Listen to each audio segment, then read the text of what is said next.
जयतु मातृभूमि, सत्यमेव जयते। हम अब तक बेसिक्स इन्फॉर्मेशन जान पाए हैं, चर्चा कर पाए हैं और उस पर चिंतन मनन हम कर रहे हैं और करेंगे। आज हम प्रथम कक्षा यानी तत्व, एग्जिस्टेंस, क्वेश्चन मार्क क्या है, ये सब कुछ जो दिख रहा है वो क्या है, इस पर हम छोटी सी चर्चा करते हैं। ये संपूर्ण प्रकृति एक ऊर्जा की तरह है। ऊर्जा लाइक इलेक्ट्रिसिटी, बिजली, सोलर एनर्जी, जितना हमें दिखता है जितना नहीं दिखता है सब मिलाकर एक ही प्रकृति है। चंद्रमा, सूर्य, अगर कहीं भी जल मिलेगा तो हाइड्रोजन और ऑक्सीजन मिलकर ही बनेगा। तो एक ही प्रकृति है जिसका आकार अनंत है, निराकार है। और चेतन जैसे कि हमारी आत्मा, हमारा कॉन्शियस, वो अनंत है, अनंत है, संख्या में अनंत है। अनंत अर्थात महासमुद्र। अब तक में मतलब जब से धरती बनी होगी, समुद्र में से एक बूंद जितने ही मुक्त हो पाए हैं, उसमें भी जीवों के अंदर प्रकृति के सभी जीव प्लस ह्यूमंस सब मिलाकर बूंद भर भी निकला है। तो मतलब ये कभी समाप्त होने जैसा नहीं दिखता। प्रकृति चक्र जो होता है उसमें सभी जीव जगत है। सबसे पहले प्रकृति और चेतन आपस में मैनिफेस्ट करना चाहती है। चेतन परम तेजस्वी, ऊर्जावान, शक्तिवान है, मतलब तेजस्वी है, प्रकाशवान है। शक्ति उसमें ज्ञान देने का प्रयास करती है, a kind of dancing and all, जैसे अट्रैक्ट करने का प्रयास करती है। लेकिन चेतन इतना सुप्त अवस्था में होता है, वो जागृत नहीं हो पाता, वो प्रकृति द्वारा संचालित नहीं हो पाता, किसी माध्यम की आवश्यकता होती है। तो अनंत अनंत प्रयासों में, करोड़ों करोड़ों वर्षों के प्रयासों से एक मैटर इन द सेंस कोई भी तत्व, पंच तत्वों का एक तत्व के माध्यम से प्रकृति, चेतन और ऊर्जा तीनों समाहित होते हैं और जीव का निर्माण होता है। पानी का जो जीव होता है ना, अमीबा, सबसे पहला जीव जो किसी प्रजनन या माता पिता के संयोग से नहीं होता है, जस्ट उत्पन्न होता है, मैनिफेस्टेशन, वो प्रकृति का महान चमत्कार है, जिसे हम अमीबा कहते हैं। पौराणिक शास्त्रों में भी हम कहते हैं ना, गणपति का जन्म माता पार्वती के मैल से हुआ था। मैल का अर्थ होता है कि पंच महाभूत के जो तत्व होते हैं, और माता पार्वती मतलब शक्ति और मैल ये होता है, उसके माध्यम से एक एनर्जी कॉन्शियस को जन्म दिया जाता है। वो आरंभिक अवस्था होती है। श्री गणेश मतलब बिगनिंग।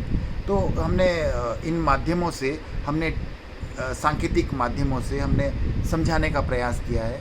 डिकोड करने में प्रॉब्लम हो जाती तो हम कहीं और भटक के कहीं आडंबर करने लग जाते हैं। This is the main symbolic message to the knowledge, जानने वालों के लिए एक सिम्बॉलिक मैसेज है। उसके बाद बरसों के एवोल्यूशन से, माने विकास से, उसमें प्रगति होती है। बाद में वो अपने आप टुकड़े होकर दो अलग अलग चेतना बन जाते हैं, कई चेतनों को विस्तृत होते हैं। फिर धीरे धीरे करोड़ों वर्षों में मछली का आकार लेता है। तो वो एक डिफाइन आकार होता है, जिसको हम कहते हैं प्रकृति के जीवों में एक स्थान होता है। तो हम मत्स्य अवतार कहते हैं। उसके बाद और विकास होता है, कच्छप अवतार वगैरह, ऐसे सारे विकास होते चले जाते हैं। सभी अवतार है, लेकिन कुछ इम्पोर्टेंट को हम महत्ता देते हैं, जो एक तरह से प्रकृति के लिए सॉफ्टवेयर भी हैं। हम सब, संपूर्ण धरती मिलकर एक हैं। हमारा अस्तित्व एक अकेला नहीं है, सब मिलकर हम एक होते हैं। एक शरीर बनता है प्रकृति का। सभी जीव एक तरह के सॉफ्टवेयर की तरह एक यंत्र है। जैसे हमारे कैल्शियम, बॉडी में कैल्शियम, मिनरल, आयरन सब होता है, उसी तरह से प्रकृति के सभी जीव, इनकी व्यवस्था, इनका सोच, इनके हर चीज़ें होती है, कंप्यूटराइज सॉफ्टवेयर्स हैं। सबकी आवश्यकता होती है, उतनी आवश्यकता होती है जितनी आवश्यकता होनी चाहिए। हमारे शरीर में अगर खून बढ़ेगा, हेमोग्लोबिन बढ़ेगा, वो भी अच्छा नहीं, कम होना भी अच्छा नहीं है। कैल्शियम, आयरन, सभी चीज़ों की तरह हम लोगों की भी संख्या एक निश्चित होती है। अत्यधिक आबादी किसी भी जीव की सही नहीं होती। प्रत्येक जीव अपने योग्यता और कार्य क्षमता के आधार पर प्रकृति द्वारा नियुक्त कार्य ही करता है। मनुष्य भी अगर अपनी योग्यता को विकसित करने के लिए,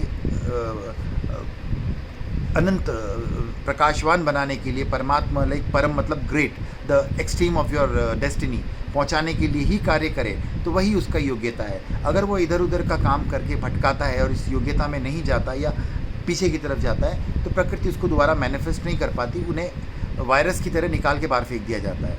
अच्छे जो चीज़ें होती हैं वो सेव किए जाते हैं। तो ये प्रकृति के बंधे बंधाए नियम होते हैं। अब मनुष्य का कर्तव्य क्या है ये हम जानते हैं। प्रकृति ने मनुष्य को सभी जीवों से अलग किया है, क्योंकि प्रकृति मनुष्य स्वतंत्र है अपनी शीर्ष ऊंचाइयों तक पहुंचने के लिए, क्योंकि यहाँ उसको अपने विवेक और बुद्धि का ही आचरण करना पड़ेगा, उसे अपनी बुद्धि से ही आगे बढ़ना पड़ेगा। यहाँ प्रकृति उसे कुछ नहीं कर सकती। उसको जितना विकसित करना था प्रकृति ने कर दिया। अब यहाँ पर अंतिम प्रयास उसे स्वयं करना होगा, और प्रकृति स्वयं मनुष्य को समर्पित होती है। हम आज भौतिक संसाधन और सब तरह के विकास और शक्तियों पर अभिमान करते हैं, ये अभिमान की बात नहीं है। प्रकृति हमें इसलिए वंदन करती है कि हम शिव में मिलने वाले अंतिम जीव हैं, अंतिम आकृति हैं। हमें प्रकृति को उतना ही वंदन करना चाहिए। हमारे वैवाहिक जीवन भी एक तरह का सांकेतिक जीवनचर्या है। हम अपनी पत्नी को देवी की तरह पूजते हैं और पत्नी हमें परमेश्वर की तरह। तो ऐसा नहीं कि पति परमेश्वर है, पत्नी भी परमेश्वर की तरह है। परमेश्वर मतलब परम शक्तिशाली जगदम्बे की रूप है, तो उन्हें भी उतना ही सम्मान दिया जाना चाहिए जो भारत की सनातन कल्चर में। बाकी विदेशों में तो इस मनुष्य उपलब्धि का जो भयंकर दुरुपयोग किया है, जो और जिस शक्ति ने मनुष्य को जीवन दिया है, उसी शक्ति के स्रोत के साथ में मनुष्य ने निरादर किया है, स्त्रियों की बहुत दुर्गति कर दी है। तो ये हमारे संस्कारों में नहीं आता। अब हमने बता दिया। और पंच महाभूतों मतलब हमारे मटेरियल्स का, इन्हें हमें सम्मान करना है।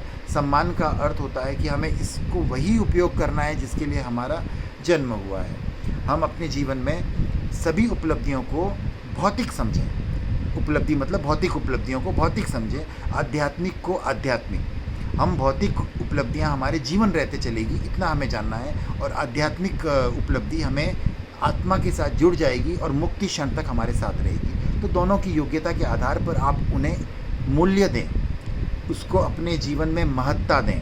शरीर की भौतिक वस्तुओं को महत्ता न दें, आज है कल चला जाएगा, उसे बस आप जी लीजिए, भोगिए मत, उस पर आप गुजर जाइए। ये हमारे गुजरने की वस्तु होती है। ये आप इसमें तभी हो जब इससे बाहर हो, मुक्त हो। अगर इसी में आसक्त हो गए फिर तो आप इसके गुलाम हो गए। और मनुष्य गुलाम नहीं है, इन्फॉर्मेशंस लेता है, आज्ञा नहीं लेता।